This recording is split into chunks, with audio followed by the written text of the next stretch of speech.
Hi everyone, welcome. My name is Yasmeen Zahar here with Climate Interactive, and today we'll be talking about our world climate simulation. So what we'll cover in today's webinar will be an overview of the world climate simulation, so what exactly it is and how you might go about facilitating it. We'll provide a demo of the C-ROADS model, which is one of our simulation models which complements and accompanies the world climate simulation. And then we'll go through the different facilitator tips and resources that we have available to you on our website and our support platforms. So the World Climate Simulation is a role-playing exercise of the UN climate change negotiations. Oftentimes these can feel a bit far away from most of us, and so this role-playing exercise really allows people to step into the roles of delegates and interest groups to get a better sense of what the dynamics are at these climate change negotiations. So participants will take on these roles. You as the facilitator will take on the role of a UN official, and you will work together to reach a global agreement following the Paris Agreement's goal of keeping warming well below 2 degrees or 1.5 degrees Celsius. And these simulations really do vary in length. We'll talk a little bit more about the breakdown of the agenda, but we find that it usually takes about 2 to 3 hours. We have seen condensed versions run in as short as 45 minutes. We've also seen events run over several days. So it's really up to you to take this agenda and this world climate simulation as a guide and make it your own, given the number of participants you have, given the time you have, and really get creative with it and make it best fit your needs. So the World Climate Simulation has been run all over the world in 96 countries with almost 75,000 participants, and we're always so happy to see more and more pins being added to this map and hearing about the World Climate Simulation being run in many different languages. If you are planning to run an event in a language other than English, take a look at our website because we do have many of our materials translated thanks to facilitators such as yourselves, and we also have the model itself translated in quite a few languages. And of course, if ever you're interested in translating our materials or our model in a language that we don't yet have translated, feel free to reach out and we would love to add those materials to our website. So a quick clarification here for those of you who might be familiar with our En-ROADS model and what the difference is between these two role-playing exercises that we offer. So today we'll be talking about the world climate simulation. And so world climate focuses on countries and emissions reductions targets, and it uses our C-ROADS model. Whereas our climate action simulation focuses on global solutions, and participants play the roles of different stakeholders, and this uses our En-ROADS model. We have seen many facilitators use both of these role-playing exercises with their participants, perhaps one after the other. If you're an educator, we've seen them run in different class periods. There are many ways which you can use both of these role-playing exercises, but today we'll be focusing on the world climate simulation. And so the world climate simulation uses our C-ROADS climate change policy simulator. And this is what really makes world climate unique, where you as a facilitator and your participants get to see in real time what your proposals might actually look like through 2100 and what impact they might have on global temperature change and other impacts. So we'll go into more detail about the model and C-roads, but this is a quick overview of what the simulation model looks like. So the first thing that you'll do when you are planning your world climate simulation is to figure out the setup and the materials that you'll need.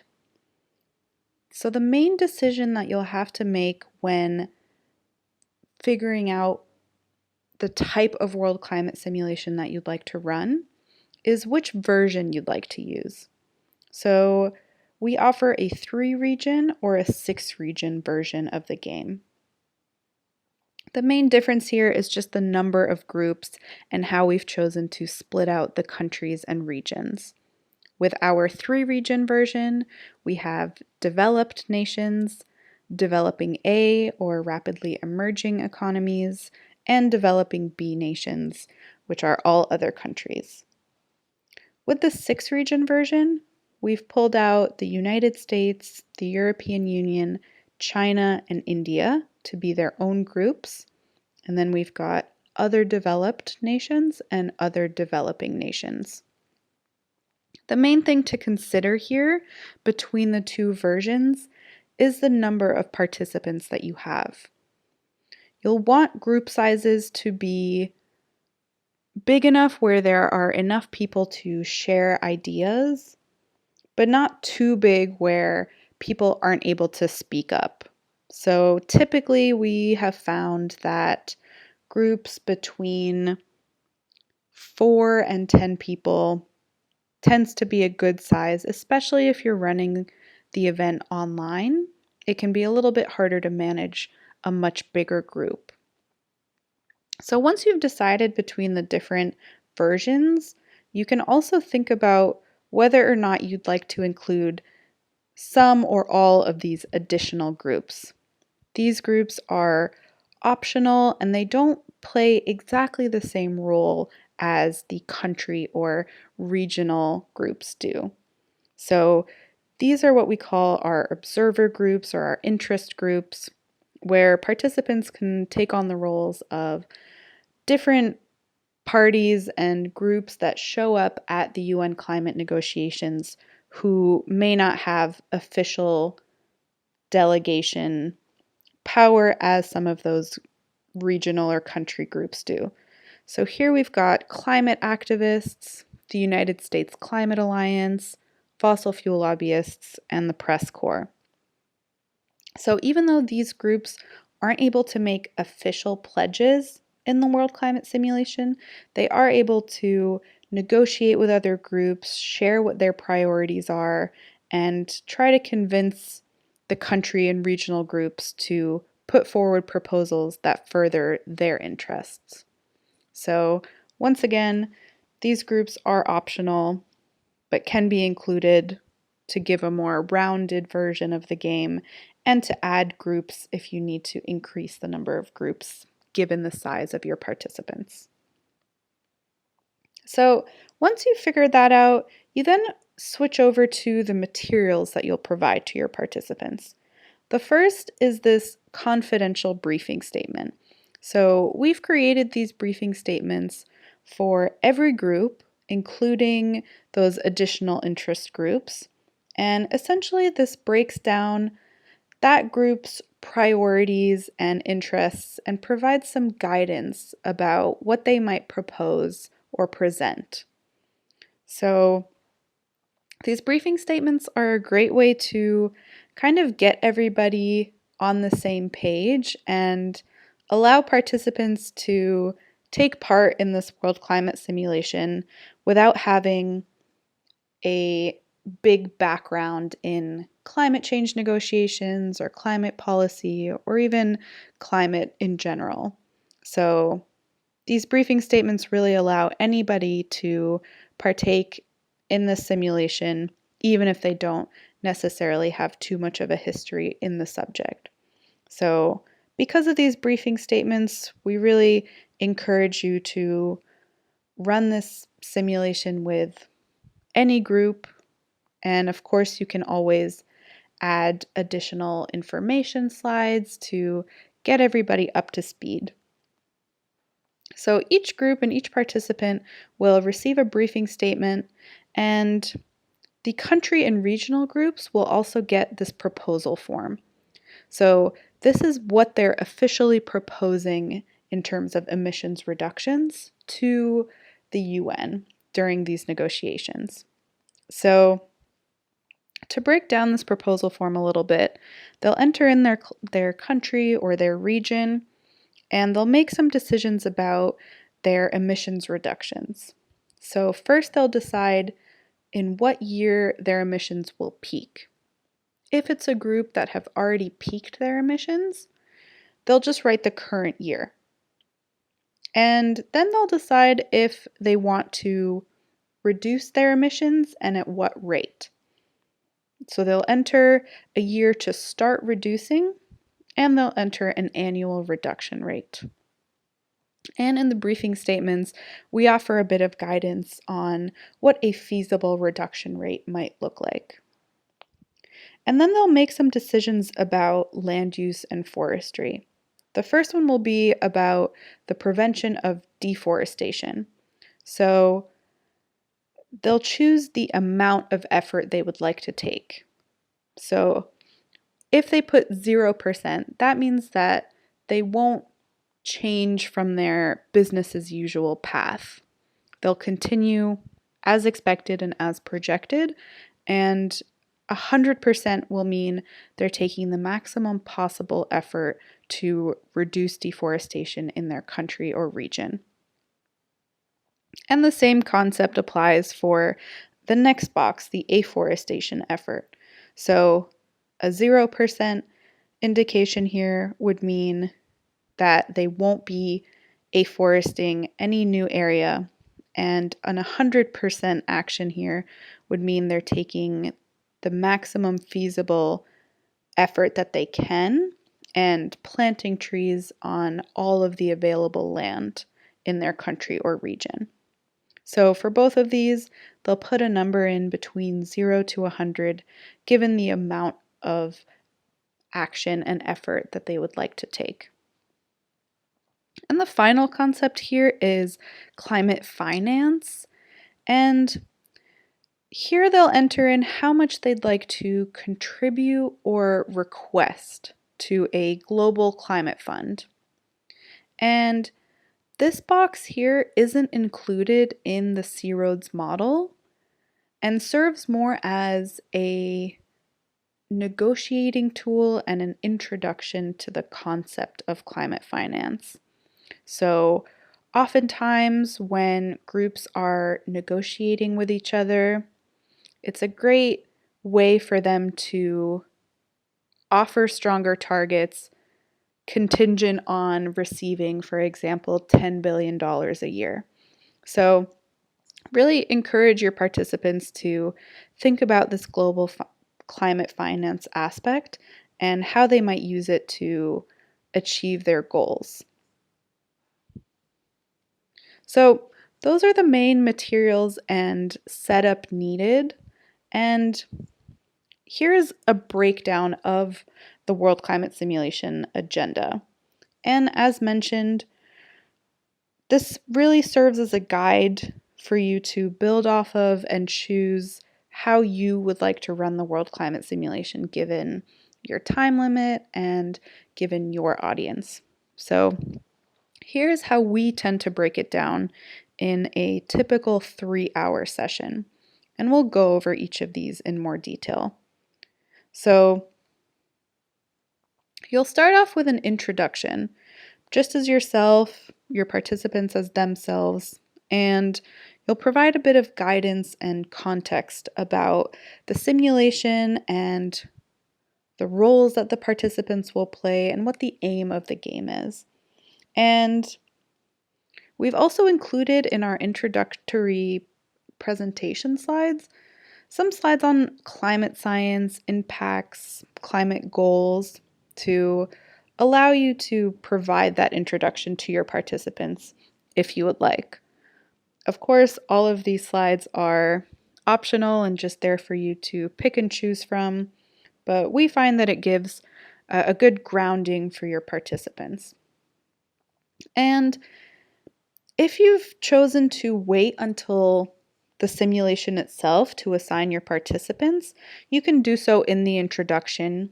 If you're running an online simulation, you can choose to randomly assign participants to breakout rooms, for example, and send them the links to their corresponding briefing statements and proposal forms. If you're running an event with a group of participants that you already know, for example, if you're an educator and you already have a set of students, then we do suggest assigning them in advance to allow them to read through the briefing statement and take some time to prepare about the role that they'll be playing. But you can also wait until the day of to assign those groups. We often find that, especially when running an online version of this game, having a co-facilitator or two or an assistant tends to help move the process along a little more smoothly. So while you are giving this introduction, maybe you have somebody helping set up the breakout rooms, answering questions in the chat. But if that's not possible, then we've also seen it work just fine with one facilitator. So after you've given the introduction and everybody knows which group they're a part of, you're able to give them a little bit of time, if you'd like, to read through those briefing statements before diving into the role play. And so once everybody is acquainted and on the same page here, you'll then step into your roles, them as country or regional delegates or interest group members, and you as a UN official. So maybe you're the executive secretary of the UN Framework Convention on Climate Change or the Secretary General of the United Nations. It's really up to you. And we do encourage, when you take on this role, to really take it seriously, because it tends to inspire your participants to really take it seriously. So maybe you'll put on a blazer or a scarf. You'll change your tone a little bit. You'll be a little bit more somber and serious, and really indicate to your participants that the role play has begun. You'll notice in this photo that some of our participants have their virtual backgrounds, which we have created and are available on our website, and adds a little bit of some visual guidance about who's in which group. So those materials are available for you to use and add a bit of excitement to this online version. So you'll give your opening remarks and you'll break down the process a little bit more and encourage your participants to really put forward strong targets and strong actions. In our introductory presentation slides, as well as in our facilitator guide, we offer a bit more guidance about things you could say, what your speech might include. And so don't worry too much if you're a bit confused or nervous about what you might say here. We've got some scripts ready for you to go. And so once you've given your opening remarks, you'll then open the first round of proposals. So if you're running this event online, you'll send everybody to their breakout rooms and they'll start discussing with each other what they'd like to propose. So for the regional and country groups, that will be filling out their proposal form. For those additional groups like the fossil fuel lobbyists and the climate activists, that will be crafting a negotiation strategy and a presentation to really make it clear what their areas of interest are. And each group will assign one representative to give a short presentation about their group's proposals. And the regional and country groups will make those presentations, as will the additional interest groups. And here you'll see we have our facilitator, Andrew Jones, hopping into a breakout room to answer any questions. So that's another benefit of having a co-facilitator or an assistant, is that they can go check in on the groups and answer any questions, and you'll still be able to have somebody helping with any technical issues or anything like that. And so once everybody has had the time to discuss and craft their proposals, you'll bring everybody to the main room and allow one person from each group to present their proposal and their priorities.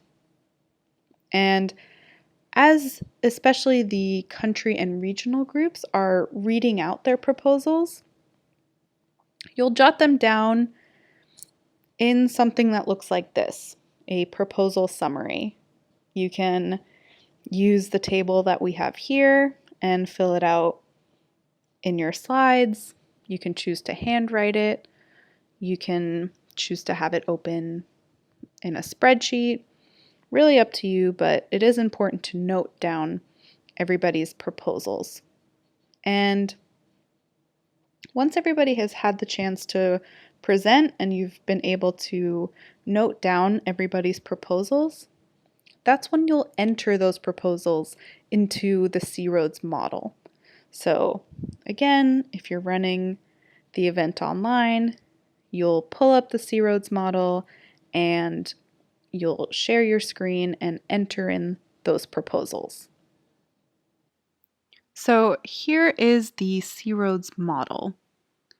Right now I'm running the offline application version, but we also offer C-Roads online just to run in a browser, and it's really up to you which version you'd like to use, and we'll go over how you can access both of the versions. So this is the offline application version, and this is what you'll see when you open C-Roads. So you'll notice in the bottom left here that we have a table that looks pretty identical to the proposal summary that you were just using to note down your participants' proposals. Here we're using the 6-region version, but if you're playing the 3-region version, all you'll have to do is go up here to Simulation, click the 3-region button, and everything will re-aggregate automatically for you. So let's say we're playing the 3-region version and the developing A nations have chosen to peak their emissions by 2040. So take a look at that green line here in the net greenhouse gas emissions graph, and you'll notice that it flattens out after the year 2040. You'll also notice that this temperature reduces a bit. We started at 3.6 degrees Celsius, and now we're down to 3.5 degrees Celsius of warming by 2100. So this is the number that we'd like to see go down to 2 or 1.5 degrees.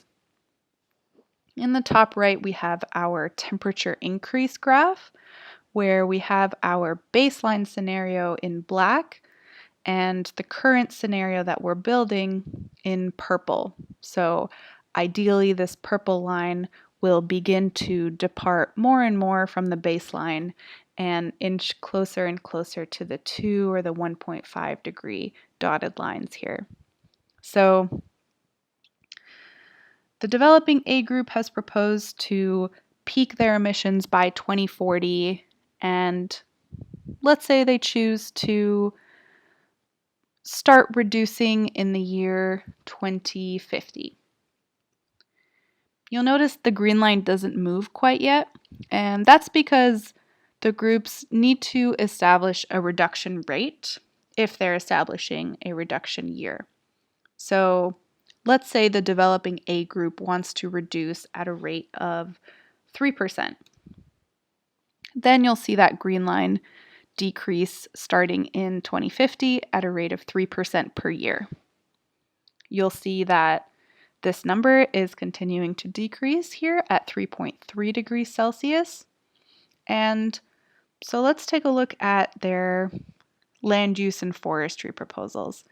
Let's say for both deforestation and afforestation, they'd like to put a 50% effort.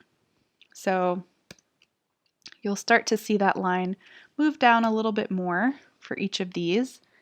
And that gets us to 3.2 degrees Celsius of warming by 2100. Again, you'll see this purple line start departing more and more from the baseline, and you'll have a bit of a visual here of what these developing A countries' emissions might look like by 2100.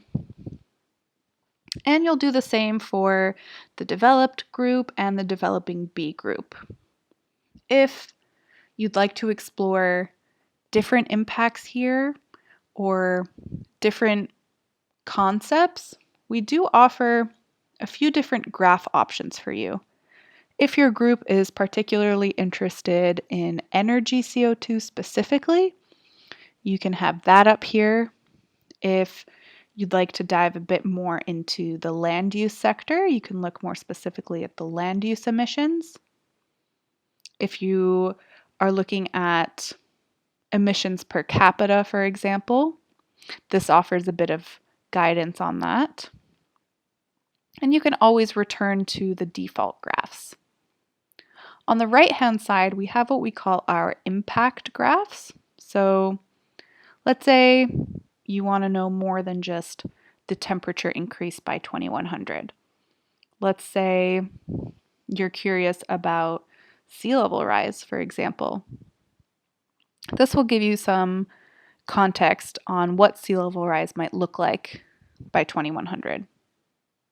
Or if you're interested in CO2 concentration and you've got a more technical or scientific group of participants, for example. On the right-hand graphs, you also have the option to look at some of our model comparisons. If you or your participants are particularly interested in learning more about how we calibrated our model, you can take a look at some of our calibrations and comparisons here to learn a bit more about that. If you are somebody who's interested in some of these more details, you also have the option to challenge and change some of the assumptions that we make in the model.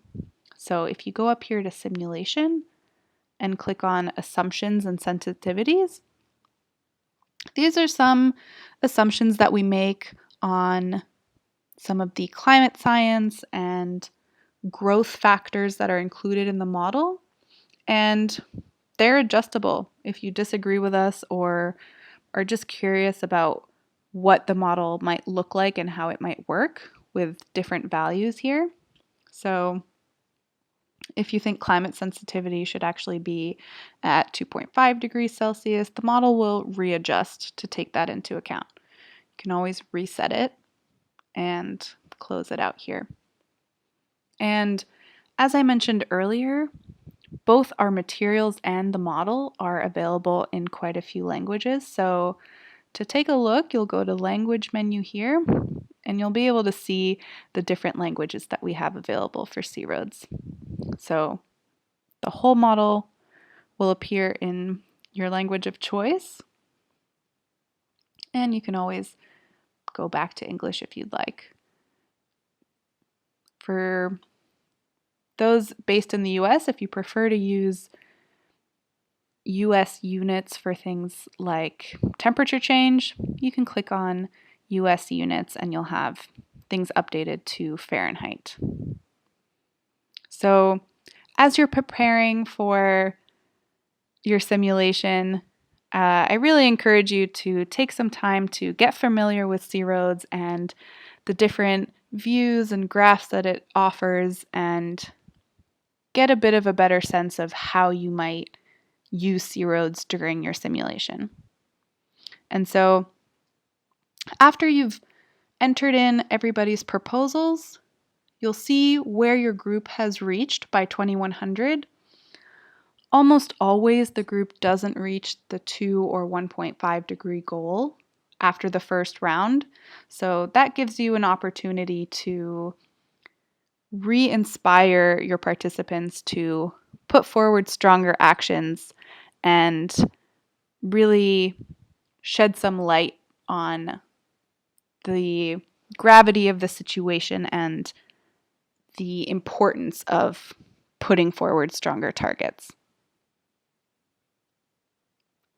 So next, your participants will enter into their second round of proposals and negotiations. So this time around, we really encourage dialogue between groups. And if you're running an online version of the simulation, you might have participants select groups that they'd like to go visit and talk to. A good way to break it down is maybe have them meet just in their original group first, plan out some of their negotiating tactics, which groups they'd like to go talk to, and then they can start sending representatives to different breakout rooms, having some of them stay in their group to receive other negotiators. You'll see in the photo here, we've got Team China receiving some negotiating visitors from the other developing nations and the other developed nations. Again, the facilitator, Andrew Jones, is there helping guide the discussion a little bit. And what's especially important for these negotiation rounds is to make sure you're encouraging your participants to talk about that climate finance aspect that we saw earlier that isn't included in C-Roads, but is a key part of these negotiations. And if you are using those interest and additional groups, like the press or fossil fuel lobbyists, make sure you really push them to negotiate and talk through some of their own priorities here. Because they're not able to offer official proposals, this is really where they can impact the negotiations in the climate change conference. And so the process will be similar as the first round. Groups will fill out their proposal forms once again with the idea that they've negotiated with other groups, maybe come to agreements or made deals with some other groups, and they'll fill out their proposal form with those ideally stronger targets. And again, they will assign a representative to give their presentation and their proposal to the whole group. You'll follow the same pattern here. You'll enter them back into C-Roads, and you'll choose to run a third round or not. Oftentimes we find that 2 to 3 rounds is ideal, but we've also had success in running 2 rounds and then opening it up to a bit more of a casual conversation about what additional actions can people be taking. Maybe if you're running an online simulation, asking people to write into the chat what they think might push the scenario over the edge to reach the 2 or the 1.5 degree goal if the group hasn't reached it yet. And so you can do a little bit of back and forth there. You as a facilitator can also encourage that and enter into C-Roads what you think might get the group to 2 or 1.5 degrees. It's really up to you. You don't have to reach 2 or 1.5 degrees. If you don't reach the goal, maybe still in your role, you can give a bit of another somber speech, really encourage them to come back, in the next climate change negotiations in a year and really work harder and put forward stronger targets. And so you'll give your closing remarks either with that stronger attitude if they haven't reached the 2 or 1.5 degrees, or giving it a positive spin or a positive light and applauding them for the work that they've done so far. It's up to you the tone that you'd like to give for these closing remarks. And then you'll have everybody step out of their roles. So you'll take a deep breath, maybe have people take a break, remove their virtual backgrounds, any costumes or blazers or attire that they were wearing, remove that, and just come back to the group as themselves. And this is when the debrief will begin. And so we really encourage people to take a lot of time with this debrief. We find that this is really where a lot of the learning and the processing happens, because the role-playing experience itself can often get quite intense and heated, and a lot of things are happening at once. The debrief is when people have a second to step back and really reflect on the experience and how it went for them. So the first question we like to ask is, how are people feeling? What surprised them? And if you're running this online, maybe you have people write into the chat. Maybe you have people unmute themselves if it's a small enough group. We've also seen facilitators break people out into small breakout groups of 2 or 3 people just to discuss with each other. And then you can walk through your participants with some insights, some real world actions. So if there were things that you felt maybe weren't covered enough in the simulation itself, if you are particularly eager and interested to talk about equity considerations, climate justice considerations, dive deeper into the climate science or the science versus politics. Really take it however you wish and make it your own and make it the most valuable it can be for your participants.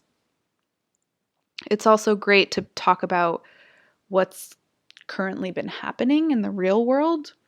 Maybe you'll share some climate policies that have been enacted in your community, in your country, in your region, what the real UN Framework Convention on Climate Change looks like, what regional and country proposals look like, and just providing some context for your participants to both talk through some of these more detailed concepts while also allowing them a space to reflect and process through it all.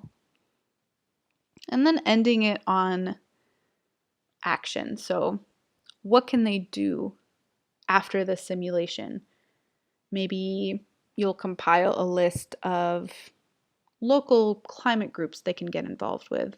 Maybe some individual lifestyle changes they can make, all the way through to national or global political action. It's really up to you, and we have seen the debrief take a lot of different forms. If you are an educator running this in a class, we've seen the debrief be kept until the next class to give people even more time to process. We've seen the debrief be turned into a homework assignment where people can write down their answers to some of these questions or questions that you create. So again, be creative with it and make it something that will be most valuable for your particular participants. And that ends the World Climate Simulation. And I know that that can often seem like quite a bit, especially if you're running the simulation online and it's your first time. So, as always, you can reach out to us with any questions that you have as you're planning this simulation. And also, here are just a few options of how else you might use C-roads and world climate if you are looking for ways to engage with these tools and concepts without running an entire simulation. So, the first thing you could do is simply explore the C-roads model. And you have a few different options here. You can use it to further your own learning. You can provide access to C-roads to your participants for them to just learn from it and familiarize themselves with the different dynamics.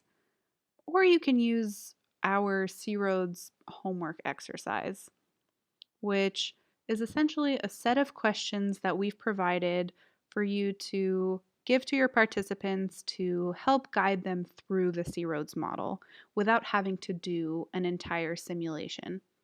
So essentially, the C-roads homework exercise allows participants to create their own scenario in C-roads and answer a few questions about who the winners and losers might be of the scenario and why they chose those particular actions.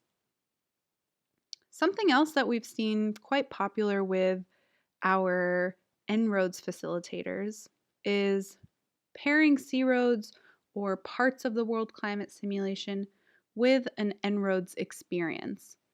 So our En-ROADS model focuses a bit more on global solutions, whereas C-ROADS focuses on those country emissions targets. So something we often see is users of En-ROADS discussing what is needed on a solutions base to achieve these targets. And then you might bring C-ROADS in to talk a little bit more about the actual emissions reductions that are needed by specific countries or specific regions. We've also seen it the other way around, where you might facilitate a world climate simulation using C-ROADS and in the debrief talk a little bit more about what are the actual solutions needed to get there, and you can use En-ROADS to do that.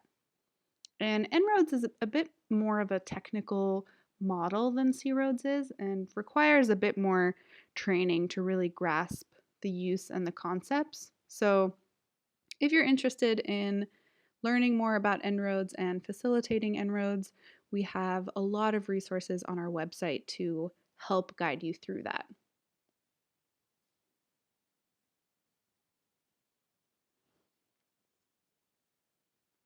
So to orient you around our website a bit so that you're able to find everything that you need, this is our homepage, which you can find by just going to climateinteractive.org. And from here, to find your world climate simulation materials, what you'll do is you'll go to Tools, World Climate Simulation Game, and you'll click on Check out the World Climate Materials. And here's where you'll find everything that you need. So you'll notice that here we've got the materials in several languages. So you're welcome to click on any of these pages or continue scrolling for our English materials. So first off, we have the materials for facilitators. We have the World Climate Facilitator Guide, which I would recommend as the first resource that you look into and read. Essentially, this is a written, more detailed version of what we've talked about today and provides you with some additional concepts and guidance.